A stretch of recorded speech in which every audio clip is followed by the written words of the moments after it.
So I am excited to help promote this experiment that is going on regarding getting evidence of being able to astral travel to a certain date and time, which anybody can participate in.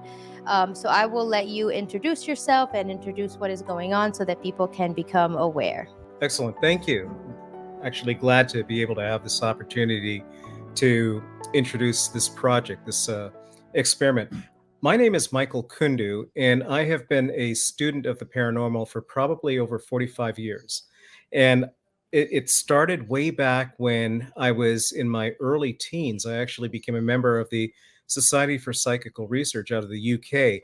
Back then, you were required to be brought into the society by somebody who was in a professional field, a doctor, a researcher, and so forth. But back then, I really started developing an interest in psychical research, all aspects of it. Certainly the elements like apparitions and ghost hunting and things like that. But I took it a bit further. I started getting into, after reading a lot of the proceedings, I took it into doing a little bit more research into things like psychic abilities and anomalies that occurred that may not necessarily be something that would be as cool as ghost hunting or anything like that, but things that involved astral projection, etheric travel, and that kind of thing. And over the years, I started kind of thinking about what kind of experiments would really, really be needed in this field. Things that I did not see being conducted by any of the major institutions like the Rhine Research Institute or IONS or even the SPR, or at least projects that I wasn't aware of. So this one came up, I thought about it, and we're gonna give it a shot. We're gonna see what we can do. Let's go over exactly what are we going to be looking at on site on the day of. Where is the location that people need to tune into mentally, astrally, and what type of resources and technology is available on site to record what is happening? So the project has been framed around a half an hour segment of time and Pacific Standard Time. It's the project itself will be located in a town called Port Townsend in Washington State. So it's on the opposite far end of the Puget Sound. And essentially, we are going to be conducting this experiment. The formal part of the experiment will be conducted between 15 minutes to midnight and then quarter after midnight. So it'll be a half an hour time block on March 9th, leading into March 10. So part of the reason we picked the midnight hour, aside from the dramatic value of it, was also because that's a time frame where, particularly in this town area, there's very little sensory stimulation that may impact the ability for us to hear things, to see things. It'll be dark in the room. The lighting will be suppressed to a certain extent, although we want to make sure that the cameras are working. But the location has basically been set. And what our plan is to invite astral projectors, psychics, remote viewers, anybody who has the ability to travel to a different location spiritually. And then when they arrive, we've basically provided coordinates, we've provided an address. It's being conducted in a castle, sort of a rebuilt castle that has a reputation of its own called Manresa Castle. It's an icon in the Port Townsend area, and it's got some ghost stories and that kind of thing as well. But the goal would be for travelers to project themselves to the location during this time frame and then do what they can to manifest or engage with some of the controlled objects that we'll have at that location. So the location is an old castle, and it's been turned into a kind of a bed and breakfast. So there's one particular suite which we'll be in. It's Tower Room 302. It has a bit of a reputation for being haunted. I don't know if it's actually true or not, but they certainly market it that way. And I've been in this room before. I actually conducted a seance there about 15 years ago, and we didn't have any results that turned out of it, but it was a perfect suite. It has a large area, sort of basically a tower funneled area with a table in the center, and we should be able to accommodate the entire team in there. So we've got audio technicians conducting EVP recordings. We've got video technicians that will be recording not just in traditional high definition video, but we've also got infrared cameras we'll be using.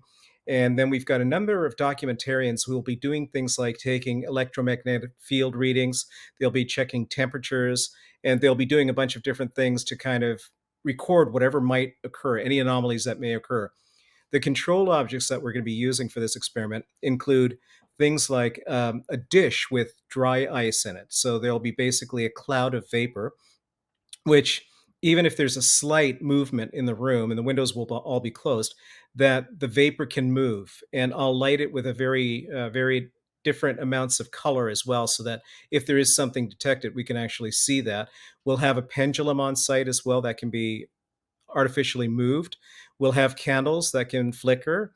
We'll have items like that. And then one specific thing that we're going to include in this one is a small control box. It'll be sealed. It'll be on the table. What I've been interacting with a lot of folks, including some authors who are very interested in this project as well. And they've indicated that some folks use different methods of remote viewing. They basically try to identify. In fact, some of the folks that have said that they're going to take part have already tried to visit the site. But we will do a video. We will do kind of a walkthrough. We'll have some time before the experiment to record a little bit about the castle itself. We'll probably be able to get some in daylight too. We'll be arriving early, and then we can put that up on the screen as well. The one other thing that I think will be a very valuable tool is anybody who is interested, and we're already circulating this information. Anybody who's interested could request us to email them a PDF, two-pager, and it gives you the coordinates. It describes the castle, it describes the setting, and essentially there's also a couple of photographs on there. So people can start the visualizing. They can even try a couple of mock runs if they'd like, but that way they'll be having some visual indicators. They'll know what this castle looks like.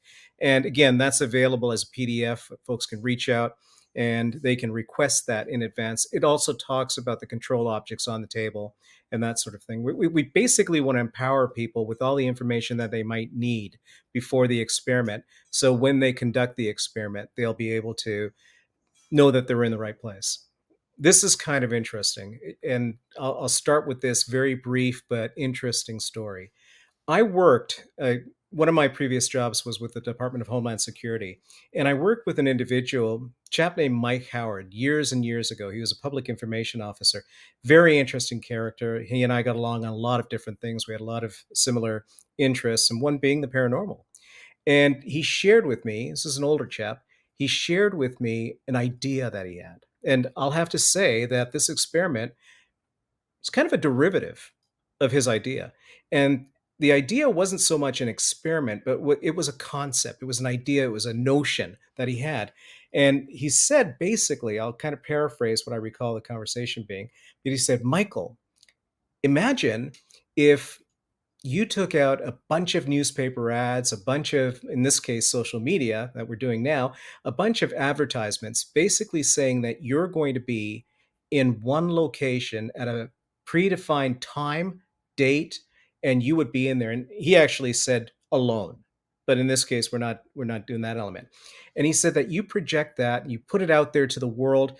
It could be put out in newspapers, social media, whatever people read. And imagine if 100, 200, 400, 500 years down the line, somebody in a future society, in our timeline, I suppose, in our linear timeline, somebody reads that, and at that point, time travel is possible. They know where you're going to be at a specific time in history. And if they're capable of reaching back, could you imagine what could happen?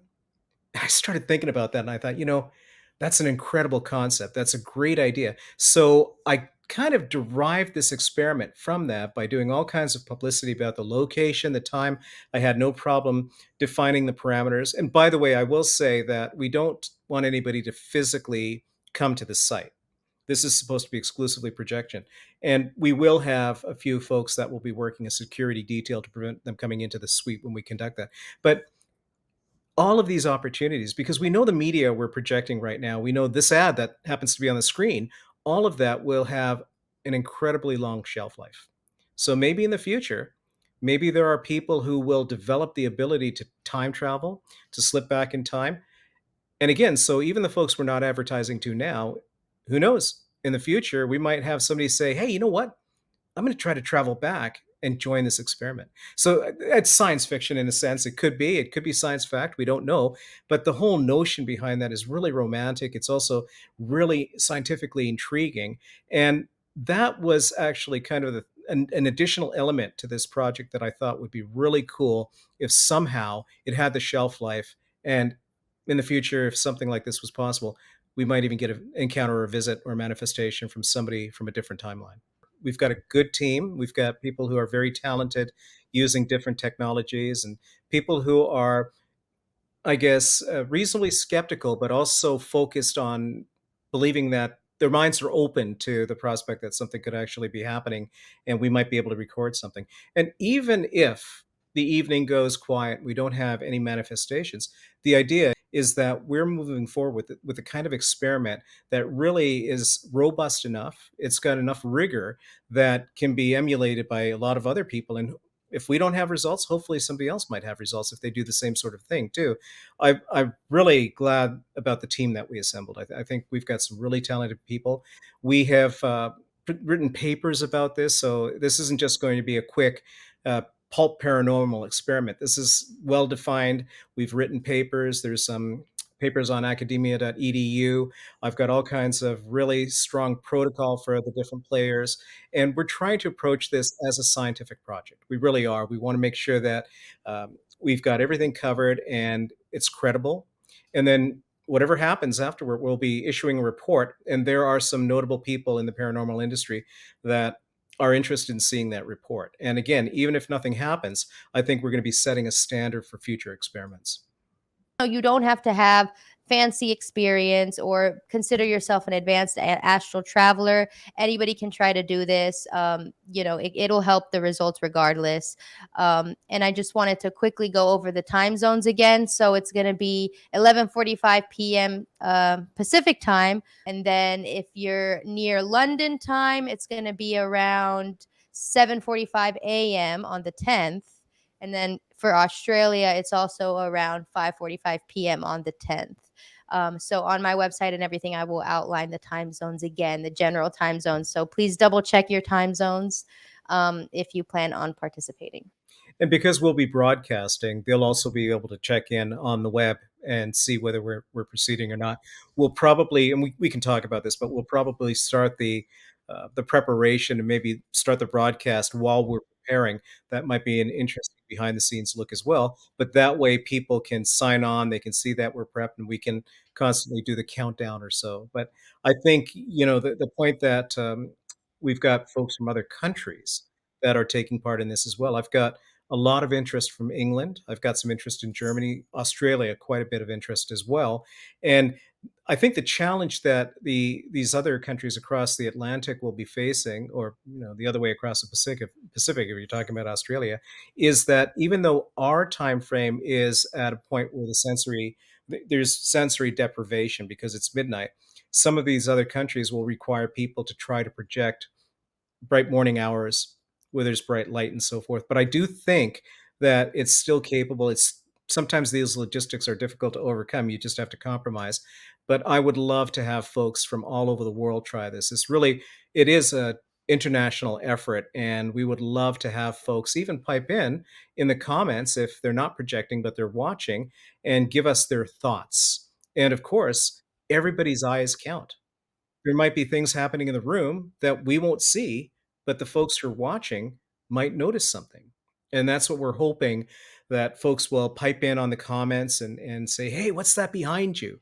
That way we can turn around and take a closer look. So wonderful. So if anybody has any further questions, feel free to reach out to us and ask us if you need clarification, if you want information like that 2-page PDF or a link to the actual research paper. We're happy to provide that. This is all inclusive, and we're really hoping that we set the precedent here with an experiment of this nature. Well, thank you for helping us with this experiment. This is turning into a team, and who knows what's next.